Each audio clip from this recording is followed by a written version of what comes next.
des franchises douanières et des exemptions de taxes et d'impôts octroyées aux nantis d'Haïti. Pour comprendre comment les hommes d'affaires haïtiens sont méchants et inconscients, il faut questionner les pactes secrets passés entre ces messieurs et dames et les responsables de l'État haïtien concernant les franchises douanières et les exemptions de taxes et d'impôts durant ces 30 dernières années. Au premier trimestre de l'année 2012, les départements du commerce et du Trésor américains ont publié un rapport d'enquête sur les citoyens américains résidant en Haïti et qui sont dans les affaires. L'enquête a révélé que les citoyens américains en Haïti bénéficient de franchises douanières s'élevant à $1 milliard l'an et d'un montant de $1,4 milliard sur les exemptions sur les autres taxes et impôts sur le revenu. L'État haïtien a un manque à gagner de $2,4 milliards par an en octroyant des privilèges à la classe des nantis. Il faut rappeler à tous que $2,4 milliards équivalent au budget de la République d'Haïti. Voilà pourquoi à partir de 2014, le département d'État américain a décidé de réduire les aides octroyées à Haïti et de couper certaines subventions. Les États-Unis d'Amérique jugent que l'État haïtien devrait faire un meilleur travail de collection de taxes et d'impôts. Depuis 2016,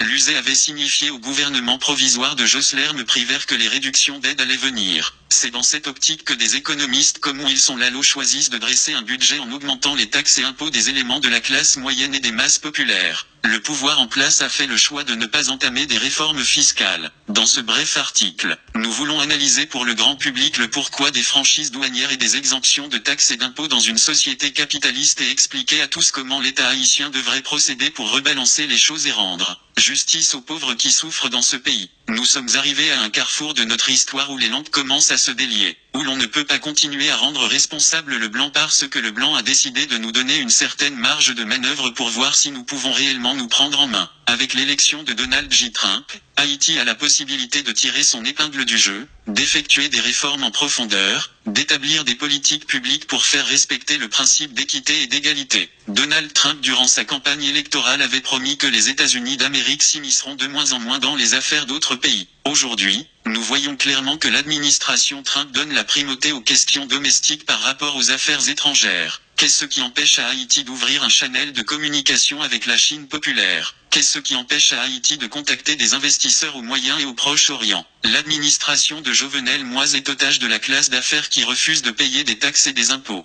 Les Arabes et les mulâtres en Haïti qui contrôlent la classe d'affaires ont longtemps choisi la voie de la bamboche et de la corruption généralisée. Ils ont prouvé qu'ils ne sont pas des Haïtiens. Nous n'encourageons pas la violence dans le pays, mais le peuple doit résister face à la menace que constituent ces deux classes en Haïti. Nous ne cherchons nullement à dédouaner les bossales qui s'allient à ces apatrides pour clouer au pilori les pauvres Haïtiens, miséreux de leur état. Nous classons à la même enseigne les intellectuels noirs de la classe moyenne et les politiciens issus de la classe populaire qui choisissent de faire le sale boulot pour les nantis d'Haïti. Aujourd'hui, nous devons poser la question de Dessalines, et les noirs dont les pères sont en Afrique, n'auront-ils rien? Haïti, depuis belle lurette a choisi la voie de la libre entreprise et de la démocratie, mais les acteurs dits capitalistes refusent de jouer le franc jeu. La capacité de l'État à collecter des taxes et des impôts est inhérente au régime démocratique et au mode de production capitaliste. Comment est-ce qu'un État peut fonctionner, peut investir dans les infrastructures s'il détermine à exonérer un groupe de citoyens devant le fisc? C'est un crime quand on sait que ce groupe de citoyens a les moyens pour faire marcher l'économie et la machine étatique. Pourquoi accorde-t-on des franchises douanières et des exemptions de taxes et d'impôts? Les franchises douanières et les exemptions de taxes et d'impôts sont accordées pour stimuler les hommes d'affaires et les entreprises à fonctionner et investir leurs profits pour créer des emplois et faire rouler l'économie nationale. Aux États-Unis d'Amérique,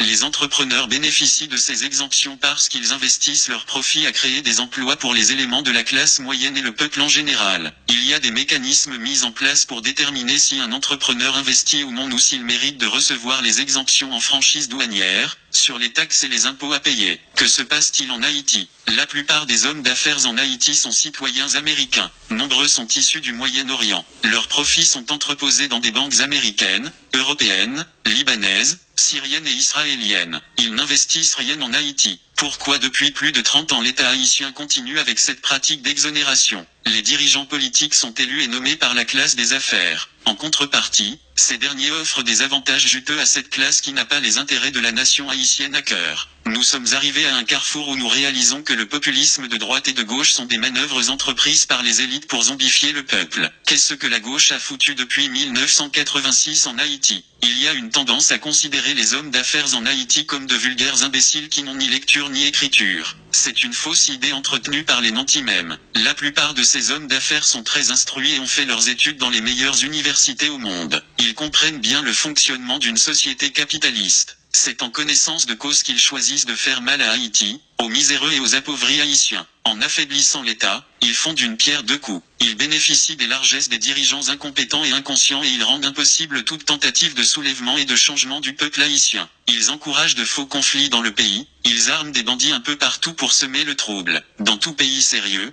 quand l'État faillit à sa mission, ce sont les élites qui se réunissent pour restructurer l'État. En Haïti, ce sont les élites qui affaiblissent l'État même. Elles jouent sur la précarité et sur l'ego surdimensionné des gens pour établir un système de corruption qui fait leur jeu. Dans quel pays au monde est-ce qu'une bourgeoisie choisirait de fonctionner dans la crasse? Les hommes d'affaires sont en transit en Haïti. Ils font de l'argent dans le pays, mais leurs investissements sont ailleurs. Ils n'ont aucun intérêt comme des crises cardiaques, des AVC, ils meurent avec leur argent en poche. Le problème avec ces messieurs et dames c'est qu'ils n'éprouvent aucun sentiment nationaliste. Leur maladie est devenue contagieuse puisque la classe moyenne tend à émuler leur comportement suicidaire. Nombre d'Haïtiens ont des médecins privés à Miami, ils envoient leur progéniture à l'école aux États-Unis d'Amérique, en France et au Canada. Même les leaders politiques qui devraient donner le ton rentrent dans ce schéma. Le grand malaise dans tout ce drame est qu'il n'y a pas d'homme debout dans le pays capable de renverser la vapeur. Les intellectuels comme Youri Latortue, Patrice Dumont, Quesnay Farel, Eddie Labossière, Sauveur Pierre-Étienne,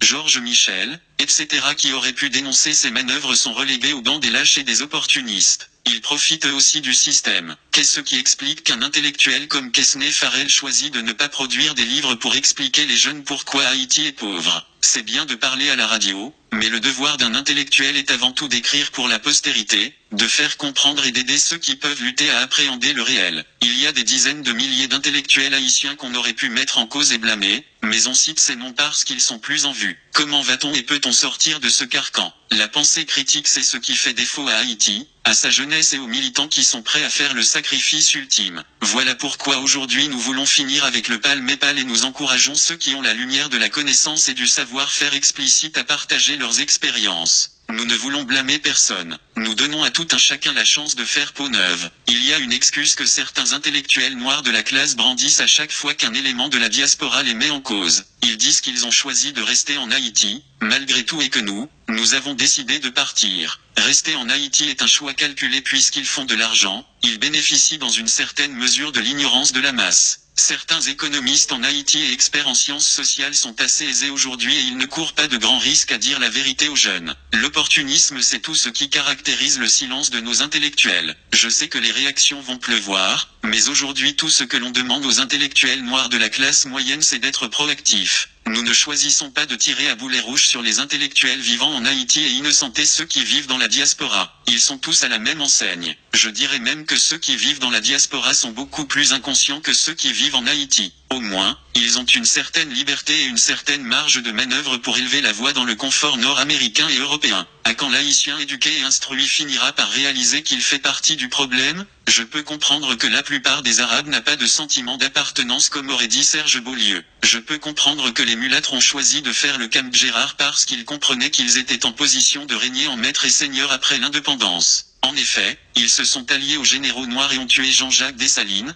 le fondateur de la nation haïtienne 211 après l'assassinat de l'empereur Dessalines. Que peut-on espérer? Nous ne cesserons de le répéter, l'ennemi numéro 1 de la République d'Haïti est l'ignorance, la violence, la peur, la médiocrité, l'égoïsme, la méchanceté, la haine et l'opportunisme. Aujourd'hui, les éléments de la classe des bossals sont aussi coupables que les arabes et les mulâtres qui constituent la classe des nantis. Nous devons avoir le courage de dire que nous sommes les Aignais. Nul besoin de pointeur X ou Y du doigt. Nous sommes tous coupables et responsables de la misère et de la paupérisation de plus de 9 millions d'Haïtiens. Qu'est-ce que nous allons faire pour dénouer ce nœud gordien? Je ne prétends pas avoir toutes les réponses, Mais au moins j'agite les questions et je cherche à comprendre. Le président du Sénat Yuri Latortue gagnerait en estime s'il cherchait à savoir à combien s'élève le montant actuel des franchises douanières et des exemptions de taxes et d'impôts octroyées à la classe des nantis. Le secrétaire d'État aux Finances Ronald Décembre devrait bien avoir ces chiffres prêts à partager avec les parlementaires qui disent représenter le peuple. Les économistes et les analystes politiques doivent poser des questions. Nous faisons semblant de ne pas voir et de ne pas comprendre. Et pourtant nous sommes assez instruits pour comprendre. J'aimerais bien que des économistes comme Quesnay Farrell et Eddy Labossière nous parlent du manque à gagner de l'État haïtien et du peuple haïtien dans l'octroi de ses franchises douanières et des exemptions de taxes et d'impôts. La séance tenue au Sénat de la République la semaine dernière sur les juteux contrats d'électricité ont permis à plus d'un de comprendre à quel point les élites économiques plumant la poule Haïti et son véreux. Octroyer des privilèges à ceux qui peuvent payer et qui n'investissent pas dans le pays est un scandale. Certains vont me dire que les hommes d'affaires ont des entreprises ça et là. Je leur dirai tout de go que le système d'oligopole et de monopole qu'ils établissent dans le pays par la peur et la violence décourage la compétition. Qu'ils partent et plus d'un verront comment les bien-pensants finiront par prendre les choses en main. Ceux qui sont lucides et qui voient clair doivent avoir le courage de dénoncer le mal que nous vivons en Haïti et de réfléchir sur le comment construire une société juste et plus équitable où règne la primauté des lois. L'État haïtien doit fermer le robinet des franchises douanières et des exemptions de taxes et d'impôts. Jovenel Moïse doit cesser de jouer au sourd et à l'imbécile pour enfin assumer ses responsabilités de chef d'État. Il doit se mettre au travail comme chef d'État. Il y a des hommes qui ont l'expertise nécessaire pour mener des enquêtes et aider l'État haïtien à appréhender le problème. Il suffit de crier à l'aide. Nous demandons aux jeunes haïtiens de consentir des efforts pour se former. Grâce à Dieu, nous avons l'Internet et nous avons des moteurs de recherche. La connaissance est plus accessible aujourd'hui. Nous devons nous former et nous devons poser des questions. La justice élève une nation, la connaissance et l'amour véritable libèrent. Que Dieu aide les Haïtiens à se débarrasser des turiféraires qui les tiennent attachés à la misère et à la crasse.